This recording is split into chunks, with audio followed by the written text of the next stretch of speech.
खुलुमबाय गिबियावनो नोंथांमोन बयखौबो YouTube चेनेल स्वrji The Creativity आव बरायनानै लाग्रोनाय जालायबाय। दिनै 8 सेप्टेम्बर 2023 मायथाइनि माखासे गोनांथार निउस आपडेटफोरखौ नोंथांमोननि सिगाङाव फोरमायथिना होनो आवगायनाय जालायबाय। गिबियावनो दङ बारग' EM एबा MCLA इमानुएल मोसाहारिया BJP नागारनानै BPF आव हाबफिनगोना रोखा जाबाय होननानै गावनो खौरांगिरिफोरनि सिगाङाव बुंथिना होदों। नंगौ, थांनाय बावैसो सान सिगां BPF नि मोनसे समनि BTC नि EM एबा MCLA इमानुएल मोसाहारिया थांनाय बावैसो सिगां BJP दोलोआव हाबनाय जादोंमोन आरो बे खौरांखौ जों बयबो खौरां बिजोंनि गेजेरजों मिथिनाय जादोंमोन। नाथाय दा बावैनो बिथाङा खौरांगिरिफोरनि सिगाङाव बुंफिननाय बायदिब्ला मोनसे BPF नि हाबाफारियाव बाहागो लानानै बिथाङा खौरांगिरिफोरनि सिगाङाव बुंथिनानै होदों दि फैगौ नभेम्बर मास एबा बेनि सिगांहालागैनो BPF दोलोआव हाबनाय जासिगोन होननानै बिथाङा रोखायै बुंथिना होदों आरो बेनि सावरायलायनाया BPF नि आफादगिरि हाग्रामा महिलारि बिथांजों सोलिगासिनो दं होननानैबो बिथाङा रोखायै बुंथिना होदों। बेनि अनगायैबो BJP दोलोआव जि थांखिजों हाबहैनाय जादोंमोन बे थांखिया जायासै होननानैबो बिथाङा खौरांगिरिफोरनि सिगाङाव बुंथिनानै होबावदों। BTC सुक्तिखौ BTC आव थानाय बर'नि अनगायैबो गुबुन गुबुन हारि माहारिफोरखौ लानानै खालामनाय जादोंमोन। नाथाय BTR सुक्तिखौ बर'नि अनगायै गुबुन गुबुन हारि माहारिफोरखौ लानानै खालामनाय जायाखै। बेनिखायनो BTC आव थानाय बर' एबा राजबंशी हारिफ्रा बेनि सायाव गोजोननाय गैया होननानै बुंथिनानै होदों। मैया मोनसे खौरांगिरि मेलनि गेजेरजों कच राजबंशी BPF सेलनि आफादगिरि दीपांकर राजबंशी बिथाङा नंगौ बिथाङा बे बाथ्राखौ बुंथिनानै होदों। बेनि अनगायैबो खौरांगिरि मेलनि गेजेरजों गोबां बाथ्राफोरखौ बुंथिनानै होबावदों, जेराव बिथाङा बुंथिनाय बायदिब्ला BPF नि समाव एबा हाग्रामा महिलारि खुंनाय 17 बोसोराव उच्छेद अभियान एबा होखारनायखौ माब्लाबाबो खोनाफेरनाय जायाखैमोन। नाथाय दिनैहाय प्रमद बर' दैदेननाय BTR सरकाराव होखारनायानो होखारनाय। दिनै गुबुन जाथिखौ, गाबोन राजबंशीफोरखौ, संफोर, सावथालफोरखौ आरो गुबुन गुबुन बेबायदिनो होखारबाय थानो हागौ होननानै बिथाङा गोख्रों रावजों खौरांगिरि मेलनि गेजेरजों बुंथिनानै होनायखौ नुनो मोननाय जादों।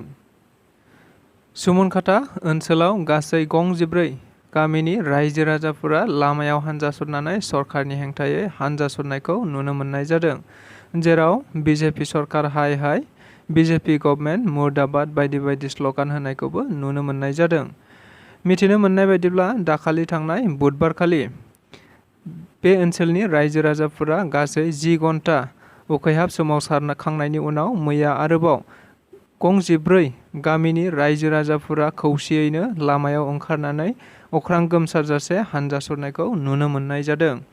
मिथिनाय बायदिब्ला आसाम सरकारा बियाब दाफामनायनि मुङाव तामुलपुर जिल्लाजों बाक्सा जिल्लानि सिङाव गोग्लैनाय सुबनखाता आरो दमदमा ओनसोलनि गासै गोबां रायजो राजाफोरनि गामिफोरखौ तामुलपुर जिल्लाजों सरजाबफानायखौ नुनो मोननाय जादों। जाय तामुलपुर जिल्लाजों सरजाबफानायखौ ओनसोलनि रायजो राजाफोरा रावबो गोजोननाय मोनाखै, जायनि थाखायनो बेखौ माब्लाबाबो गनायनानै लानो हानाय नङा होननानै ओनसोलनि रायजो राजाफोरा होसिख्रावनाय एबा खुद्रिसारनायखौ नुनो मोननाय जादों। BTR नि मावफुं सोद्रोमा राकेश ब्रह्म बिथाङा पृथ्वीराज नारायण देब मेस बिथांनि सायाव गोख्रों बाथ्राफोरखौ बुंथिनायखौ नुनो मोननाय जादों। बिथाङा बुंदों, बिथाङा बर' मानसि ना खस मानसि BTR नि रायजोफ्रा रोखा जानांगौ। बियो सासे उन्दै, जोबोद उन्दै मानसि आरो गावखौ बियो गेजेरारि मानसि होनना बुंना लायो।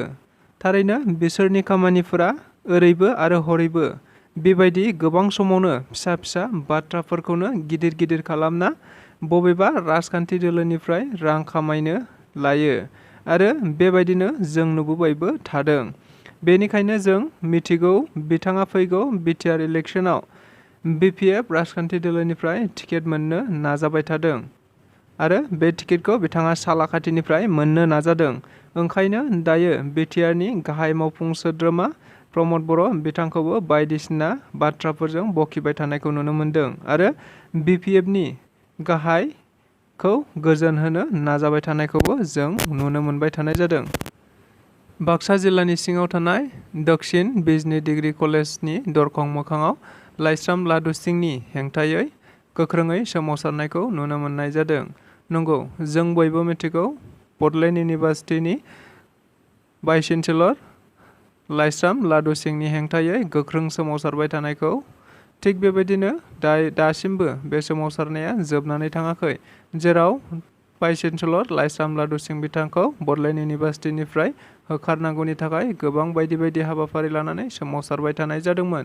थिग बेबायदिनो मैयाबो बाक्सा जिल्लानि गुबुन आनसलिकफोरा खौसेयै लोगो नांनानै बे सोमावसारनायखौ दक्षिण बिजनि डिग्री कलेजाव लानाय जादों होननानै मिथिनो मोननाय जादों।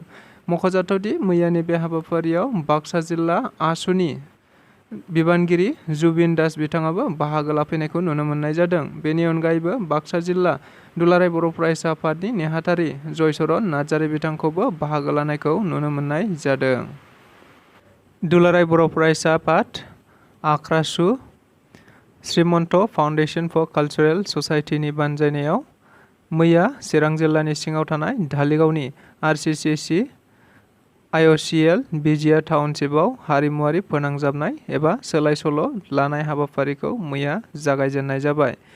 मिथिनो मोननाय बायदिब्ला बे हाबाफारियाव गुबैयै बर' आरो गुबुन हारिनि हारिमुफोरखौ सोलाय सोल' खालामलायनाय जागोन, जेराव बर' लाइमोनफोरा गुबुन हारिनि हारिमुखौ सोलोंगोन आरो गुबुन हारिनि लाइमोनफोराबो बर' हारिनि हारिमुफोरखौ सोलाय सोल' खालामनाय जागोन होननानैबो मिथिनो मोननाय जादों। मख'जाथावदि बे हाबाफारियाव बुंथिगिरि आरो माननि आलासि महरै दुलाराय बर' फरायसा आफादनिफ्राय फारियै खोरोमदाव औवारी, गाहाय नेहाथारि कनिन्द्र बसुमतारी आरो हारिमु नेहाथारि सुसिल इस्लारि बिथांमोनहा बाहागो लानाय नुनो मोननाय जादोंमोन।